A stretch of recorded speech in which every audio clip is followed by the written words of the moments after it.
Edexcel Core Pure, second order differential equations 2, non-homogeneous equations.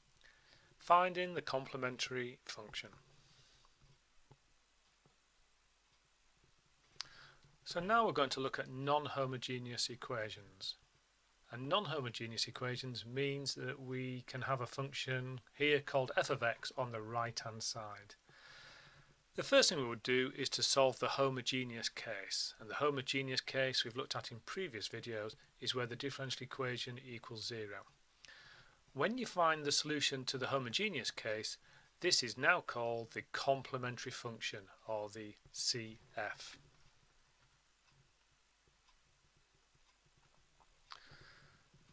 So to solve this non-homogeneous second order differential equation, the first thing we do is we look at the homogeneous case.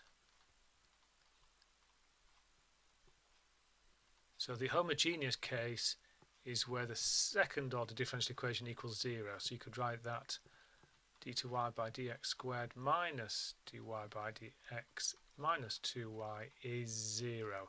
And we're going to try y equals a e to the mx.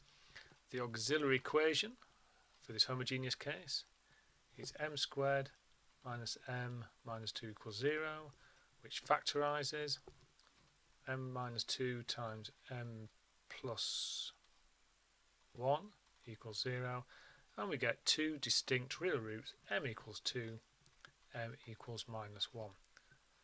And we know that when there are two distinct real roots for m, we would write y equals a e to the 2x plus b e to the minus 1x, and that is now called the CF, or the complementary function. So that is the solution to the homogeneous case. So just recapping what we've seen so far, the first thing we do is to go from the non-homogeneous case and consider the homogeneous case.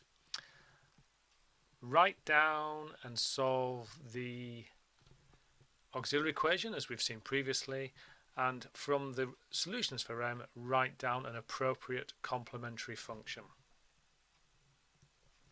So if we look at this complementary function for a moment, if we differentiate it, we get dy by dx is 2a e to the 2x minus b e to the minus x, and if we differentiate that again, d2y by dx squared is 4a e to the 2x plus b e to the minus x, and if we substitute y and dy by dx and the second derivative, if we substitute all of those into our differential equation, it would add up to 0. Okay, but now we've got to find a solution for the non-homogeneous case. Therefore, we need to add on another function. The way I like to think about this is the complementary function makes the differential equation add up to 0, and what we're doing now is we're looking for a function which will top up that solution so that it, instead of adding up to 0, it will add up to 3x plus 4. That additional new function that we're looking for is called the particular integral, or the PI. So in this case, the particular integral would be y equals minus 1.5x minus 1.25, and the general solution to the differential equation is found by taking the complementary function, which is the homogeneous solution, and adding on the particular integral. Here we've been given the particular integral, but in the next few videos we're going to be looking at how we can find the particular integral for ourselves.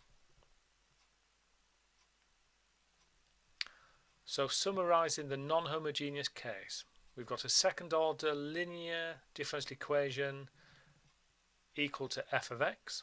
The first thing we'd do is we'd consider the homogeneous equation and find the complementary function, which is the solution to the homogeneous equation. Then we would consider the non-homogeneous case, and we would find what's called the particular integral, which would solve the non-homogeneous case, and together the complementary function and the particular integral will give us the full general solution, and it will still contain two arbitrary constants because of the second order differential equation we began with. So in the next video we're going to be looking at using a trial function to find a particular integral.